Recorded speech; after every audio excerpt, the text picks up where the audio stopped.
स्वागत है आपका हमारे YouTube चैनल वास्तु कुंभ में। तो आइए, इससे पूर्व मेरे द्वारा गरुड़ पुराण के बारे में कुछ चर्चा किया गया था जो 12वां अध्याय तक था, और आज मैं अभी आपको त्रयोदश अध्याय यानी 13वां अध्याय के बारे में चर्चा करने जा रहा हूँ। तो इसको सुने। गरुड़ जी कहते हैं कि हे प्रभु, शपिंडी श्राद्ध विधि, सूतक निर्णय, सज्जादान और पददान सामग्री और उनके दान की महिमा मुझसे कहिए। श्री भगवान कहते हैं कि हे गरुड़, तुमको शपिंडीकरण आदि से लेकर सब क्रियाएं कहता हूँ, सुनो, जिससे प्राणी प्रेतत्व से छूट जाए और पितरों में प्रवेश कर जाए। जिनको पिता, पितामह, प्रपितामह या वसु, रुद्र, आदित्य नाम से पिंडदान नहीं मिलता, उनको पुत्रादिकों के द्वारा दिए हुए अनेक प्रकार के दान नहीं प्राप्त होते हैं। जिस पुत्र ने शपिंडी श्राद्ध नहीं किया, वह पुत्र हर समय अपवित्र रहता है और उसके सूतक की निवृत्ति भी नहीं होती है। इसलिए सूतकांत में पुत्र शपिंडी श्राद्ध अवश्य करे। अब मैं तुमको जिस वर्ण में जैसा छूतक लगेगा वह कहता हूँ।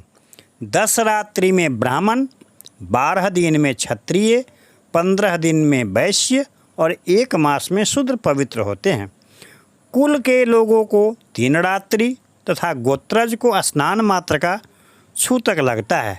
4 पीढ़ी में 10 रात्रि, 5वीं पीढ़ी में 6 रात्रि, 6ठी पीढ़ी में 4 रात्रि, 7वीं पीढ़ी में 3 दिन का छूतक होता है। 8वीं पीढ़ी में 1 दिन, 9वीं पीढ़ी में 2 प्रहर, 10वीं पीढ़ी में केवल स्नान मात्र का ही छूतक लगता है। देशांतर गया हो, वहाँ उसको मरणाशौच संबंधी समाचार मिल जाता है, तो 10 दिन के अंदर जितने दिन बच गए हैं उतने समय के लिए छूतक लगेगा। किसी की मृत्यु को खबर 10 दिन बाद साल भर के भीतर सुने तो 3 रात्रि में पवित्र हो जाता है। 1 साल बीत जाने पर समाचार यदि मिले तो स्नान मात्र से शुद्धि हो जाती है।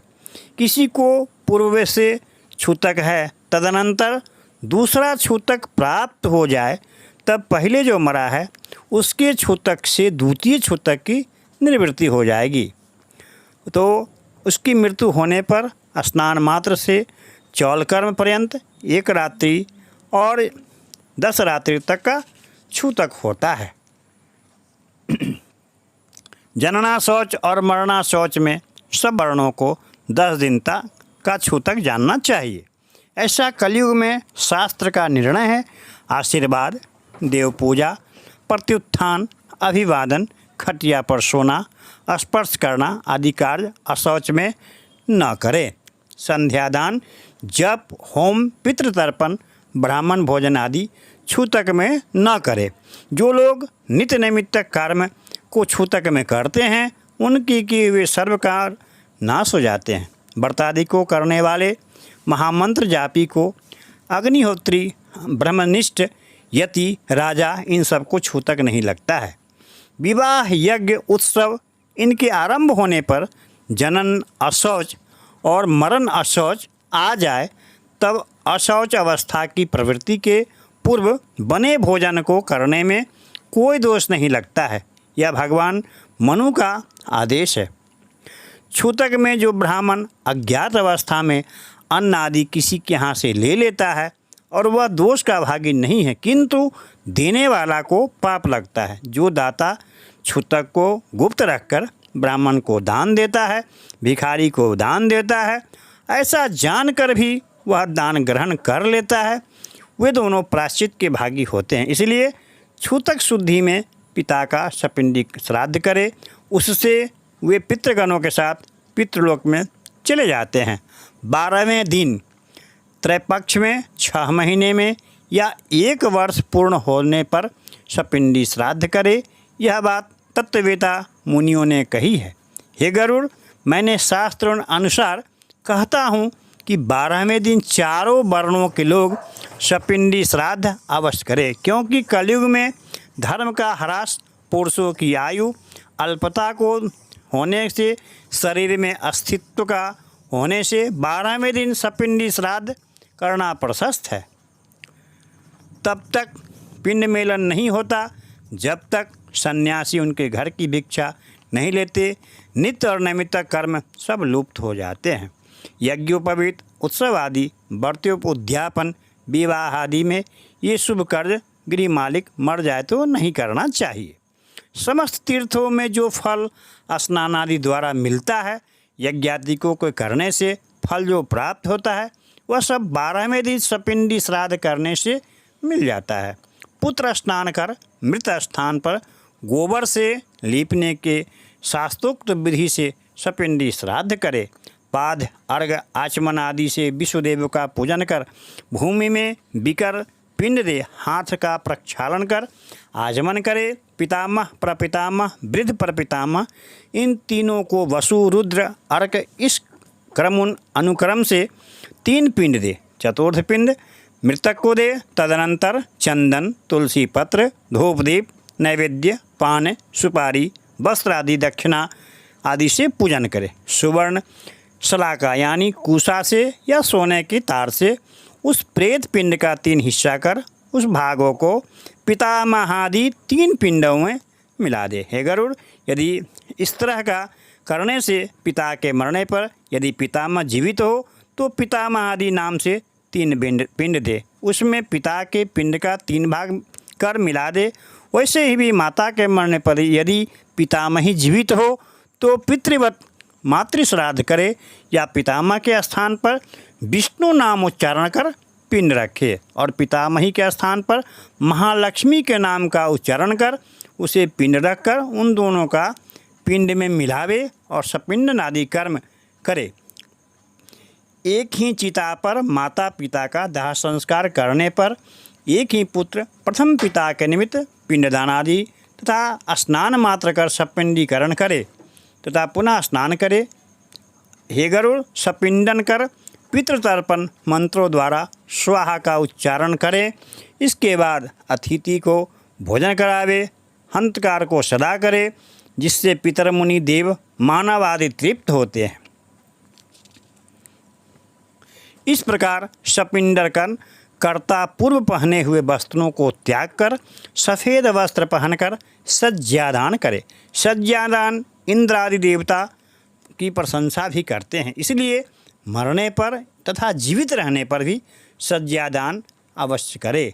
सुंदर काठ की सज्जा हो, अच्छे बेल बूटे रेशमी सूत से गुथी हुई स्वर्ण के पात्रों से सुशोभित करे। ऐसी सज्जा पर कोमल सफ़ेद रुई से भरा हुआ गद्दा, उसके ऊपर तकिए रखे हों, उस पर सफ़ेद वस्त्र ढका हुआ हो, उसके ऊपर सुगंधित पुष्प स्थापित हो, रेशम के डोरे से बंधी हुई तथा आनंद को देने वाली सज्जा को तैयार कर भूमि पर बिछा देवे। उस सज्जा पर छत्र, मच्छरदानी, रुपया, दियट, चामर, आसन, भोजन के बर्तन, झाड़ी, कलश, शीशा, पंचरंग का चंदवा, अन्य भी कार्य में आने वाली सामग्री सब उसके चारों ओर अपने स्थान पर रख दे। उस सज्जा पर के ऊपर आभूषण, आयुध, वस्त्र से सहित लक्ष्मी विष्णु की सुवर्ण की मूर्ति स्थापित करे। तदनंतर सौभाग्यवती स्त्री के लिए सज्जा पर काजल, रोली, केसर, वस्त्र, आभूषण आदि सब दान करे और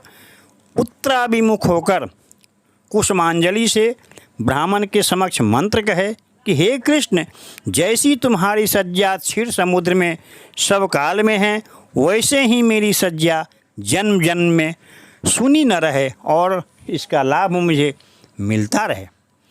ऐसा कहकर ब्राह्मण तथा विष्णु की प्रतिमा पर पुष्पांजलि का अर्पण करे और सज्जादान का संकल्प करे। जीवन में अपने हाथ के द्वारा सज्जादान और वृक्षोत्सव करने की रुचि हो तो पर्व दिन में करे। एक सज्जा एक ही ब्राह्मण को दे। विभाग या विक्रय करे तो दाता अधःपतन होता है। सुपात्र को सज्जादान देने से इच्छित फल प्राप्त होता है। दान देने वाले के पिता इस लोक और उस लोक में परलोक में निसंदेह प्रसन्न हो जाते हैं।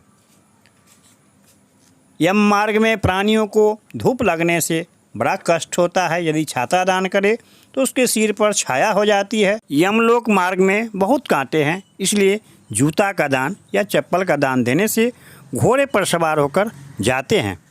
हे गरुड़, यम मार्ग में शीत उष्ण वायु के बहुत घोर दुख है, इसलिए वस्त्र का दान देने से सुख से रास्ता तय करते हैं। यम मार्ग में काले पीले बड़े भयानक यमदूत है, जो अंगूठी दान देता है उसको कष्ट नहीं देते हैं।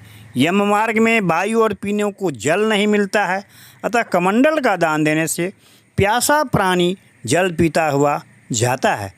मरे हुए के निमित्त जो तांबे का जल पात्र देता है उसको 1000 प्रपादान का फल मिलता है। आसान और सुंदर प्रकाश के भोजन ब्राह्मण को जो दान देता है वह यम मार्ग में आनंद से धीरे धीरे दिया हुआ जो भी दान का किया हुआ अन्न है वह भक्षण करता हुआ आगे को बढ़ता है। इस प्रकार सपिंडन दिन में सविधि दान देकर बहुतों से ब्राह्मणों को तथा चांडाल आदि को भोजन करावे। यदि एक ही मास में 2 महीना हो तो दोनों मास के ही वे 2 पक्ष हैं और तिथियां हैं को जानना चाहिए। जो अधिक मास में पहले महीने में जो व्यक्ति मर जाए उनका वार्षिक और मासिक श्राद्ध तिथि को पूर्वाह्न में करे और दूसरे महीने में मरने वाले का अपराह्न में करे, किंतु जिस तिथि की मृत्यु हुई हो वही ग्रहण करना चाहिए। हे गरुड़, यदि अधिक मास में मृत्यु हुई हो तो उसका सपिंडी श्राद्ध मासिक और प्रथम वार्षिक श्राद्ध करना चाहिए। उसमें भी संवत्सर मध्य में अधिक मास प्राप्त हो जाए तो 13 मास के बाद प्रेत का वार्षिक श्राद्ध होगा। हे गरुड़, पुत्र को चाहिए कि यह संवत्सर बाद ही गया श्राद्ध करे। गया श्राद्ध करने पर मात्र से भवसागर से पितर मुक्त होकर गदाधर के अनुभव के अनुग्रह के साथ उत्तम गति को प्राप्त होते हैं।